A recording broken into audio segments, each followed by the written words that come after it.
اما بعد فاعوذ باللہ من الشیطان الرجیم بسم اللہ الرحمن الرحیم ان اللہ وملائکتہ یصلون علی النبی یا ایہا الذین آمنوا صلوا علیہ وسلموا تسلیما اللہم صلی علی سیدنا وشفیعنا وحبیبنا ومولانا محمد وبارک وسلم صلاۃ وسلام علیک یا رسول اللہ صلی اللہ تعالی علیہ وسلم۔ اللہ تبارک و تعالیٰ نے قرآن پاک میں ارشاد فرمایا وَمِن وَرَائِهِمْ بَرْزَخٌ إِلَى يَوْمِ يُبْعَثُونَ۔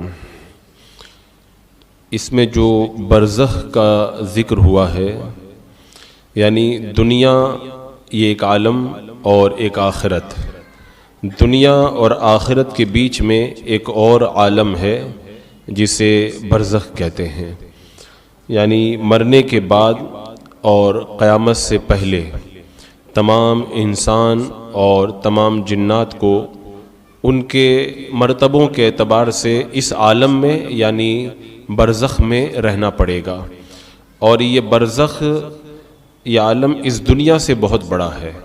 مرنے کے بعد ہمیں جس عالم میں رہنا ہے وہ دنیا سے بہت بڑا عالم ہے، اور نسبت کے اعتبار سے آپ دیکھیں تو دنیا کے ساتھ برزخ کو وہی نسبت ہے جو ماں کے پیٹ کے ساتھ میں دنیا کو، جو ماں کے پیٹ کے ساتھ میں دنیا کو نسبت ہے، یعنی ماں کا پیٹ کتنی کم جگہ ہے اور دنیا میں کتنی لمبی چوڑی جگہ ہے، تو بس یہی نسبت جو ہے وہ برزخ کے ساتھ میں دنیا کی ہے، یعنی آپ دیکھیں تو دنیا برزخ کے سامنے بہت چھوٹی ہے ماں کے پیٹ کی طرح، اور برزخ جو ہے وہ بڑا وسیع جو ہے وہ عالم ہے، اور ہر شخص کی جتنی زندگی مقرر ہے اب اس میں زیادتی اور کمی تو ہوگی نہیں۔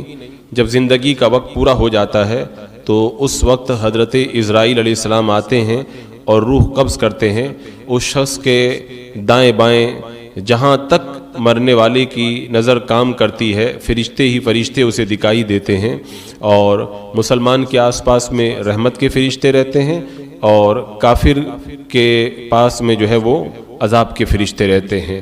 اب اس وقت ہر شخص پر ایک دم روز روشن کی طرح یہ واضح ہو جاتا ہے کہ اسلام ہی سچا مذہب ہے، مرتے وقت سب کو اس بات کا یقین ہو جاتا ہے، مگر اس وقت کوئی اگر ایمان لائے تو اس کا کوئی اعتبار نہیں ہے، اس لیے کہ ایمان غیب پر لانے کا حکم دیا گیا، اب تو سب اس کی نگاہوں کے سامنے آ گیا، اب ایمان جو ہے وہ غیب نہیں رہ گیا ہے۔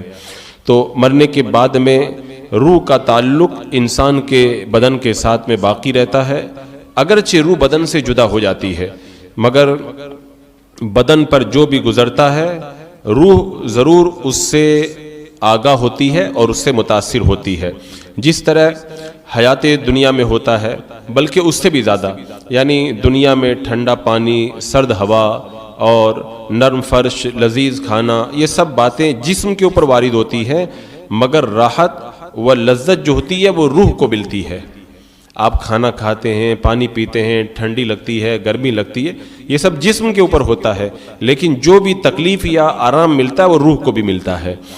تو جو ہے وہ روح کے لیے خاص اپنی راحت و علم کے الگ اسباب ہیں جن سے ان کو سرور یا غم پیدا ہوتا ہے، تو برزخ کے اندر بھی یہ ساری حالتیں رہیں گی، یعنی مرنے کے بعد قیامت سے پہلے جہاں پہ ہم رہیں گے وہاں پر یہ ساری حالتیں رہیں گی۔ مرنے کے بعد مسلمان کی روح اس کے مرتبے کے اعتبار سے الگ الگ جگہ رہتی ہے، جتنا مقام بلند ہوگا اسی اعتبار سے اس کی روح رہے گی۔ کچھ لوگوں کی روح قبر پر رہتی ہے، بعض کی روح زمزم شریف کے کنویں کے پاس میں رہتی ہے، اور بعض کی روح زمین اور آسمان کے بیچ میں رہتی ہے، اور بعض لوگوں کی روح پہلے آسمان پہ، بعض کی روح جو ہے وہ دوسرے، اسی طرح تیسرے پہ، کسی کی چوتھے، پانچویں، چھٹے اور ساتویں آسمان تک مرتبے کے اعتبار سے روحیں رہتی ہے، اور بعض لوگوں کی روح آسمان سے بھی بلند ہوتی ہے، اور کچھ لوگوں کی روحیں تو عرش کے نیچے قندیلوں میں رگی رہتی ہیں، وہ بڑے بلند مقام والے ہیں، اور کچھ لوگوں کی روحیں اعلیٰ علیین کے اندر رکھی جاتی ہیں، یعنی جنت کے جو انتہائی بلند مکانات ہیں وہاں پر ان کی روحیں رہتی ہیں۔ مگر روح کہیں پر بھی رہے اپنے جسم سے اس کا تعلق باقی رہتا ہے. جو قبر پر آتا ہے اس کو وہ دیکھتے ہیں, سنتے ہیں, اس کی بات اسے پہچانتے ہیں. بلکہ روح کا دیکھنا دنیا کے برخلاف ہے. دنیا میں تو جو قریب ہوتا ہے وہی نظر آتا ہے, لیکن مرنے کے بعد روح کے لیے جو ہے وہ قریب نہیں بلکہ دور کی چیزیں بھی ویسے ہی نظر آتی ہیں. تو اس کی مثال حدیث پاک میں ایسی بیان کی گئی کہ ایک پرندہ پہلے پنجرے میں بند تھا, اب آزاد ہو گیا. تو اسی طرح روح پہلے بدن میں بند تھی, اب اس کے بعد میں آزاد ہو گئی, تو اب وہ روح جو ہے وہ اس کی طاقت اور بھی زیادہ بڑھ جاتی ہے.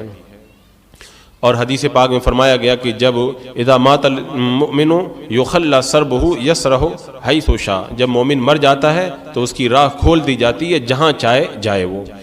اور کافروں کی روحیں جو خبیث روحیں ہیں, کچھ کی روحیں ان کے مرگٹ پہ شمشان پہ رہتی ہیں, اور کچھ کی روحیں جو ہے وہ اگر دفن کیا جائے تو قبر پر رہتی ہیں, اور کچھ کی روحیں چائے برہوت, یہ یمن میں ایک نالہ ہے, اس نالے میں ان کی روحیں رہتی ہیں, اور کچھ کی روحیں پہلی, دوسری یا تیسری یا چوتھی زمین کے اندر تک جو ہے وہ ان کی روحیں رہتی ہیں, اور کچھ کی روحیں نیچے سجین میں, جہنم کی ایک وادی ہے, وہاں تک رہتی ہیں.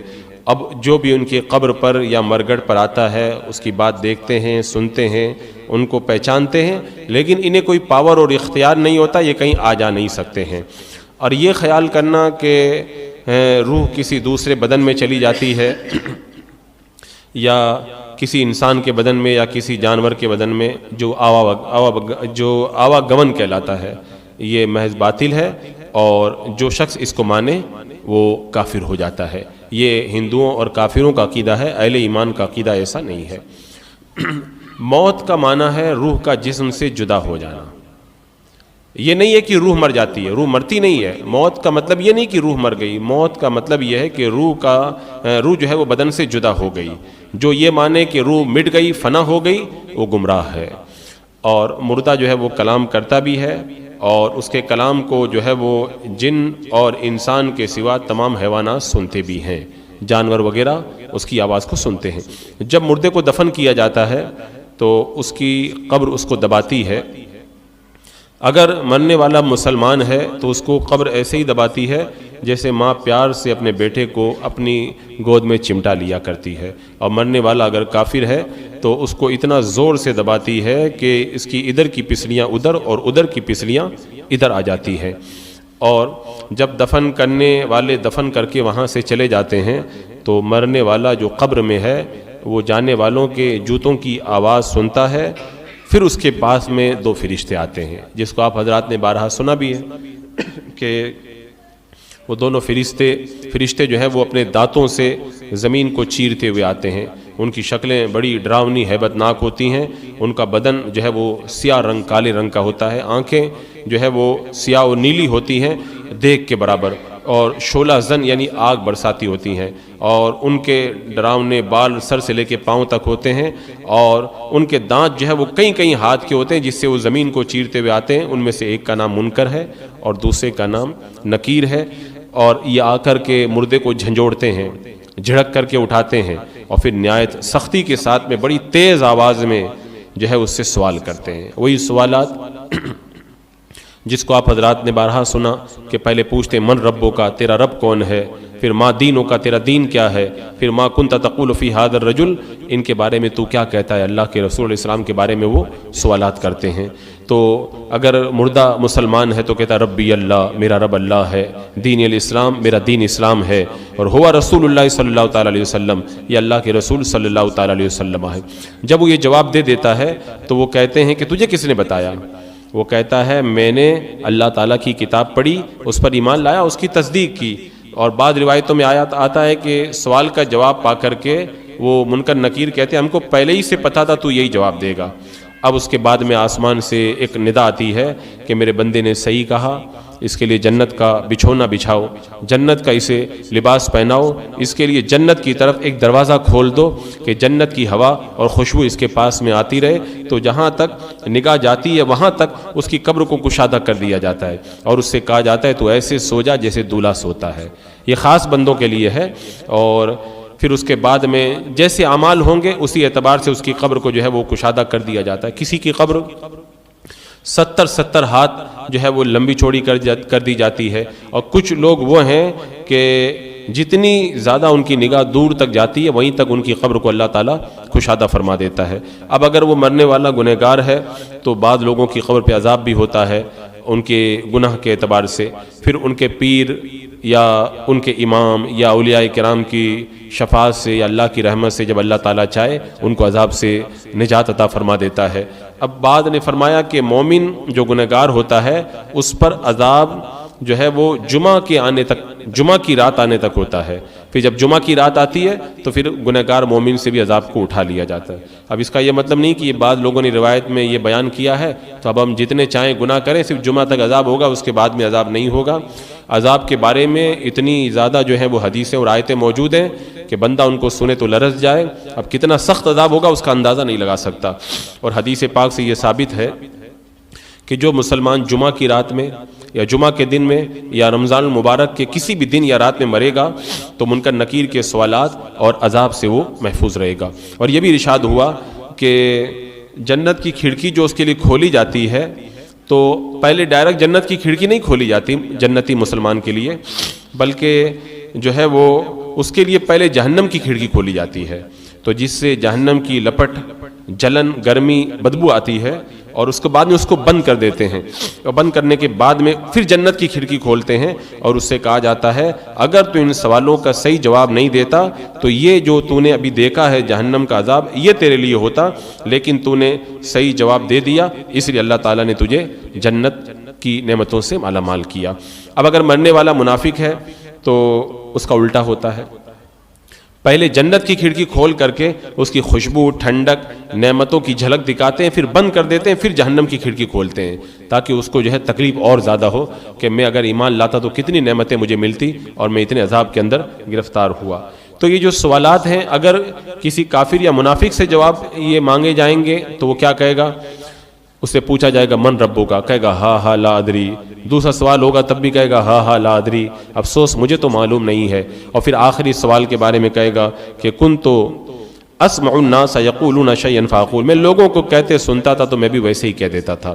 اب اس کے بعد میں آسمان سے پکارنے والا پکارے گا کہ یہ جھوٹا ہے, اس کے لیے آگ کا بچھونا بچھاؤ, آگ کا لباس پہناؤ, جہنم کے لیے جہنم کی طرف اس کا ایک دروازہ کھول دو. پھر جہنم کی گرمی اور لپٹ اس کو پہنچے گی اور اس کو عذاب دینے کے لیے 2 فرشتے مقرر کر دیے جائیں گے جو اندھے ہوں گے اور بہرے ہوں گے. ان کو کچھ دکھائی نہیں دے گا, کچھ سنائی نہیں دے گا, کیونکہ اگر دکھائی دے اور سنائی دے تو اس پر رحم اور ترس آ جائے.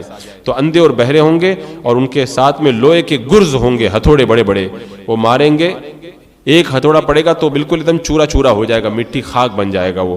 پھر اس ہتھوڑے سے اس کو مارتے رہیں گے اور برابر اس کو اسی طرح عذاب دیا جاتا رہے گا.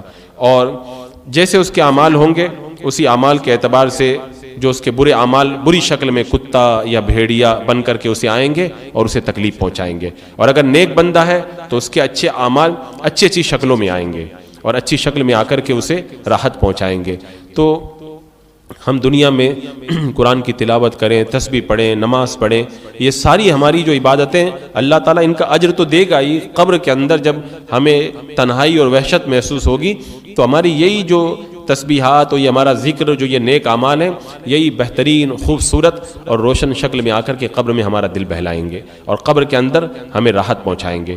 عذاب قبر یہ حق ہے, اسی طرح قبر میں جو انعام ہوگا یہ بھی حق ہے.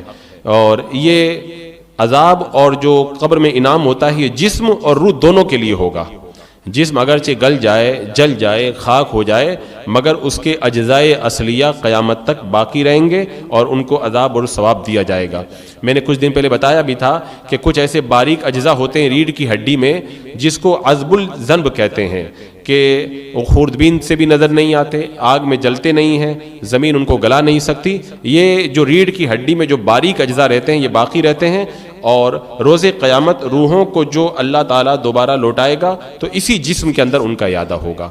اور یہ جو جسم آج ہمارا ہے یہ تو گھٹتا بڑھتا سب کچھ ہوتا رہتا ہے, لیکن وہ جو اصلی اجزاء ہیں وہ باقی رہتے ہیں. اللہ تعالیٰ ان کو جمع کرے گا اور اجزاء اصلیہ پر جو ہے وہ ان کو دوبارہ ترکیب دے گا اور پھر دوبارہ انسان کو قیامت کے میدان کے اندر اٹھایا جائے گا. جو اس کا انکار کرے وہ گمراہ ہے.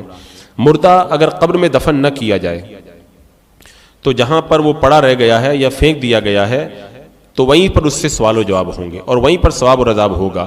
یہاں تک کہ اگر کسی انسان کو معاذ اللہ شیر نے کھا لیا تو شیر کے پیٹ میں ہی اس سے سوال و جواب ہوگا اور وہیں پر اسے عذاب و ثواب دیا جائے گا. یہ ایسا نہیں کہ اس سے بچ گیا وہ.